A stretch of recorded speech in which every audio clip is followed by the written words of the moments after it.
Muy buena noche para todos mis fieles espectadores. Como siempre es un honor estar una nueva vez con ustedes. Gracias por contar con su majestuosa presencia. En esta noche me siento particularmente emocionada por el hecho de contar con la compañía de nuestro licenciado en Derecho, Luis Ernesto Gómez Ramírez. Bienvenido seas.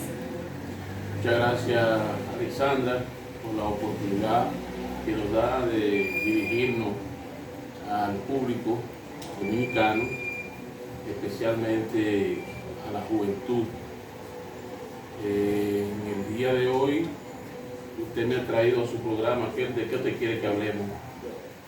Bien, uno de los temas, que hay de hecho bastantes temas en cuestiones del derecho aquí en nuestro país, el que más me interesa porque es un tema bastante preocupante, es el tema sobre las violaciones sexuales en menores. Okay.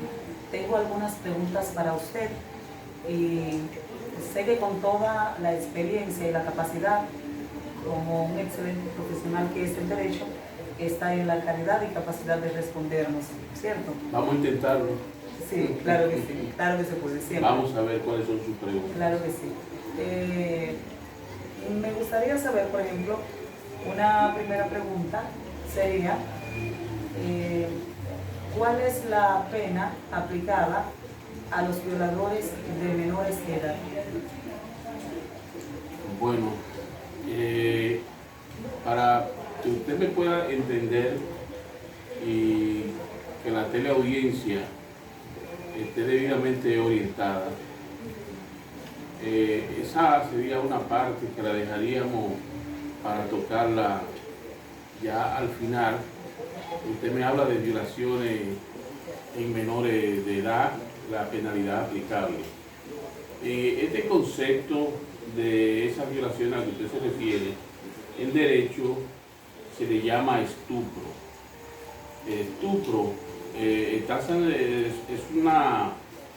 el ayuntamiento carnal de un adulto en la persona de un menor de edad, ya sea voluntario o involuntario o con seducción o inducido, pero que realmente el menor de edad, por no tener discernimiento y no ser responsable de lo que hace, no va a dar válidamente su consentimiento por la influencia que ejerce el mayor sobre el menor. Y muchas veces también dependiendo del vínculo que exista entre el menor y el mayor de edad, que algunas veces se dan los casos que los tutores, los profesores se aprovechan y cometen ese tipo de delito sexual. En el 1997, la doctora Milagros Ortiz sometió un proyecto de ley, logró aprobarlo, que era la ley 2497 de violencia de género, y ahí esa ley modificó varios artículos del Código Penal Dominicano a partir de los artículos 330 y siguientes, y específicamente el artículo 333, ya para responderle de manera directa a su pregunta, sanciona de 10 a 15 años a las personas que cometen el delito de estupro y multa de 100.000 a 200.000 pesos, que es una sanción además por aplicación del artículo 42 del mismo código, la inhabilitación de los derechos civiles y políticos a la persona que resulte sancionada. Entonces, eso es una situación preocupante porque un menor no da su consentimiento. La penalidad está ahí, como le digo, de 10 a 15 años. Y la multa de 100.000 a 200.000 pesos. Una cantidad bastante cuantiosa, naturalmente. Escuché un momento en el que usted habló de una violación que podría ser por personas cercanas al menor. Por ejemplo, cuando la persona que hace el daño es cercana, muy cercana al menor, ¿eso pudiera considerarse como un incesto? No un incesto, sino como un agravante.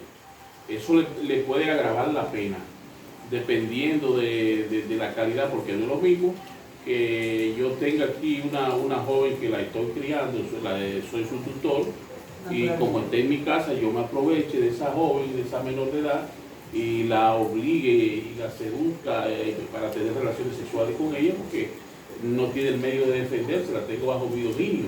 Y como soy su tutor, y está bajo mi cuidado, entonces la ley me sanciona con más severidad a mí, que contrario a otro, que en la calle por ahí se encuentra con un menor, tiene un ayuntamiento carnal, y ahí se comete el delito de estupro, la sanción es menor. Pero cuando se da, dependiendo de la calidad de la persona que comete el delito, la sanción es más dura, más drástica, dependiendo de la calidad de la persona que comete el delito de estupro. La ley lo sanciona con más severidad. Sí, imagino que es delicado, bastante delicado el asunto. Bien, ¿considera usted, por otra parte, que es justa la penalidad aplicada en este país para esos tipos de agravantes? Yo considero que la ley debe ser más dura.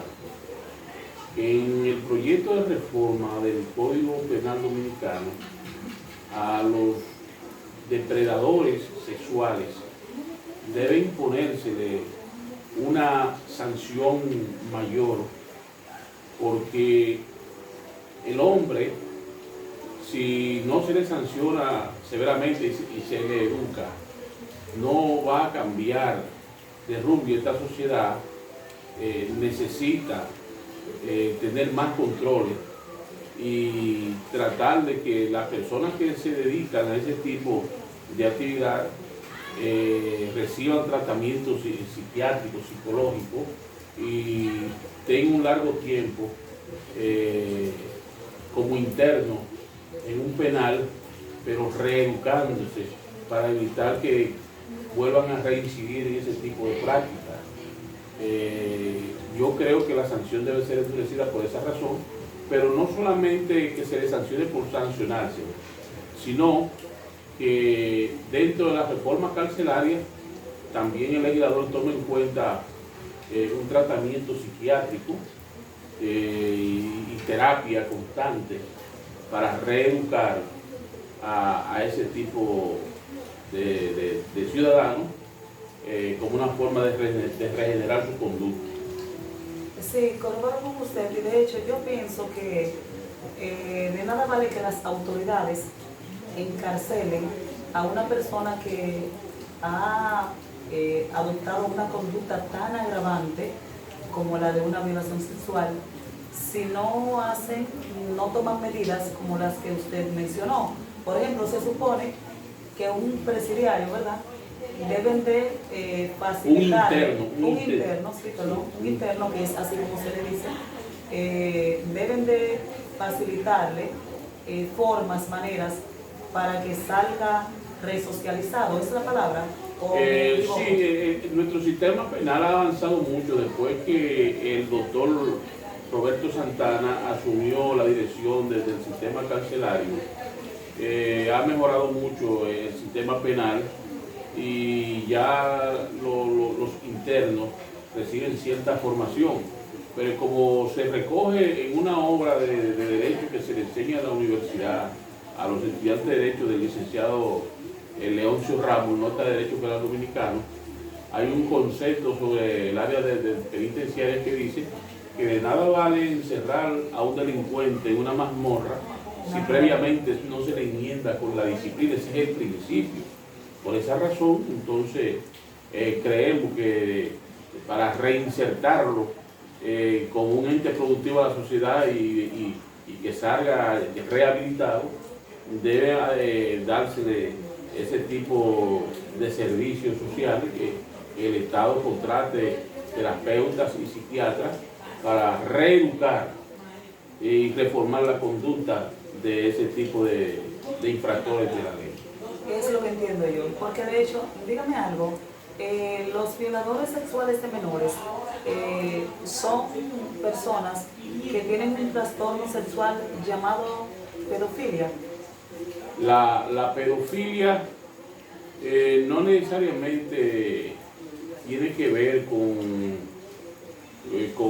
los menores, sí. Lo que pasa es que el pedófilo es una persona que tiene un tipo de conducta enfermizo y que amerita un tratamiento psicológico y un seguimiento, y especialmente se ha visto más esa práctica en las iglesias, donde personas que tienen menores bajo su cuidado de manera constante usan la pedofilia, sobre todo con los varones, ¿verdad? Los seducen. De hecho, hubo un sacerdote ahí que en Villamella se dio un caso donde constantemente tenía relaciones sexuales con un joven, y ya cuando el joven estaba cansado, que lo iba a denunciar, lo mató y lo enterró. Y eso fue un hecho terrible que consternó a toda la sociedad. Sí, Está condenado ese sacerdote, pues. Sí, los pedófilos normalmente lo encontramos en las iglesias, normalmente. Pero es una enfermedad psicológica, es una patología que arrastra a algunas personas y tienen ese tipo de conducta. Por esa razón le decía que a ese tipo de interno el Estado debería proveerle de terapeuta y psiquiátrica para tratar de reeducarlo y desintoxicarlo mentalmente, para cuando salgan del penal ya entonces estén listos y aptos para reinsertarse dentro de la sociedad. Licenciado, es preocupante lo que usted acaba de decir sobre la pedofilia. Naturalmente, los violadores de menores padecen de ese tipo de trastorno, la pedofilia. Entonces, ¿podría usted decirnos, por ejemplo, cuáles son los síntomas, algunos tipos de conductas que presenta un pedófilo, que puede uno advertir a sus niños para que puedan ellos cuidarse? Normalmente los padres tienen que tener ojo visor por sus niños. Cuando van a las iglesias, no permitir que nadie le esté regalando bolón, que nadie le esté regalando muñequita, que nadie le esté pasando la mano, que nadie lo esté mandando constantemente a hacer mandaditos, ¿verdad? Va a la iglesia el niño, pero el padre no debe de cuidar a su niño, porque esos depredadores sexuales se valen de muchas técnicas y sobre todo aprovechan la pobreza y empiezan a hacerle regalitos a las niñas también.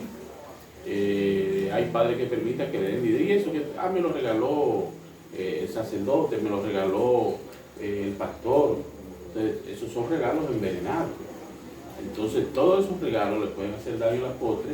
El niño se va acostumbrando, le va cogiendo confianza y van llegando a la casa: ve a mi casa, búscame tal cosa. Nada de eso. Por ahí se puede ir observando ese tipo de conducta anormal, porque una persona que no tiene esas intenciones no tiene que avalarse de menores para hacer eso. Si quiere hacer un regalo, déselo al padre y que el padre sea que le dé. Pero también hay padres que son sinvergüenza, que permiten que sus hijos anden mendigando, y ahí vienen entonces los problemas. Podríamos decir entonces que podríamos encontrar al pedófilo en ese tipo de caballeros que lo vemos en los parques, siendo muy consecuentes con los niños, les regala dinero, les regala dulcitos, como usted dice, les regala cosas sin razón alguna. Exactamente. Entonces, esa información es muy buena porque eso advierte a los padres. Sí, lo ponen alerta. Lo ponen alerta. Entonces, cuando el padre ve a ese tipo de personas, ¿verdad? De caballero, haciendo esos tipos de regalos que es inusual. Debe alertarse. Debe de y alertarse. debe llamarle la atención Al niño. Por ejemplo, en este caso no te voy a decir que es de pedofilia, pero ¿por dónde empieza la desviación? ¿Y dónde empieza el niño a cometer delitos? Por la misma manera de los padres. Mi niño, cuando tenía 4 años, se encontró 50 pesos. Y mi niño más pequeño me dice, papi, mira lo que me encontré. Digo, ajá, llévame donde te lo encontraste. Mira, me lo encontré ahí. Y yo le di 2 puetazos. Digo, déjelo ahí y no mire para atrás, que se lo encuentre otro, que después te puede encontrar un policía también. Entonces, ahí empiezan los problemas. Hay padres que el niño se encuentra 50 pesos y se lo quitan. Entonces el niño siempre viene encontrándose 50 pesos, entonces se mete en la casa del vecino y ahí empieza la inconducta. Porque el padre está fomentando, aplaudiéndole la conducta. Exactamente. Y es lo mismo en el caso de la pedofilia. Pues cuando llegó con una muñequita, ¿y quién te dio? ¿Sabes? Me lo dio el sacerdote. Ay, qué muñequita más bonita. Entonces, cuando viene a ver, el sacerdote le da otra cosa. ¿Usted entiende? Esa es la situación. Sí, licenciado, muchas gracias. Qué bueno, me sirve mucho de satisfacción el que hayamos profundizado en el tema de la pedofilia, porque eso les sirve a los padres para advertir a sus niños y evitar de que sean víctimas de los pedófilos en nuestro país y donde quiera. Bien, una última pregunta ya para finalizar sería, ¿qué tan altos son los índices de violación en nuestro país? Bueno, en este caso no te voy a hablar de un número específico porque no tengo el control de las estadísticas ahora mismo, pero yo sí sé que en el área rural, sobre todo, es constante los problemas que se dan de violaciones sexuales por la falta de cultura y de educación que se da, y muchas veces el distanciamiento y la soledad con que los padres algunas veces para irse a trabajar dejan solos a los menores. Esos casos se ven más en las áreas rurales y en esos barrios marginados donde hay mucho consumo de drogas.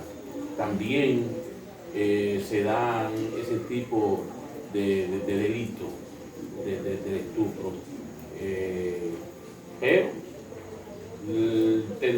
basta con que nos metamos en Google y si queremos tener una estadística, tú lo buscas y ahí la Procuraduría publica más o menos la cantidad más o menos promedio de violaciones que se dan en el año, porque se llevan estadísticas. Pero para ser honesto, no te puedo dar un número específico, y yo sé que son muchos, y especialmente en las áreas rurales, de manera constante se dan esos casos. Sí, me gustaría hacer un énfasis en esa parte en donde usted dice que los niños que están más a la exposición de esos tipos de abuso son esos niños en los que los padres, por necesidad económica, los dos, ambos, tienen que salir a la calle a buscar el pan de cada día. Ellos quedan solos, niños, adolescentes, entonces se ven sin la protección de la educación, como que dice, al viento, a la total disponibilidad de cualquier malintencionado. Por esa razón, nosotros entendemos que el Ministerio de Educación, que ha venido haciendo un gran trabajo en ese sentido, debe fomentar la creación de guarderías para evitar ese tipo de situaciones en las áreas rurales y pagar un personal para que nuestra niñez tenga una mayor protección. Me parece muy bien, estamos de acuerdo en eso. Licenciado, pues bien, como decirle, muy agradecida de toda esa información, muy valiosa por supuesto, que nos ha dado usted en esta noche. Ha sido un placer haber estado con usted. Muchas gracias por haber aceptado la invitación. Gracias, igual. Y muchas gracias a ustedes también. Bendiciones.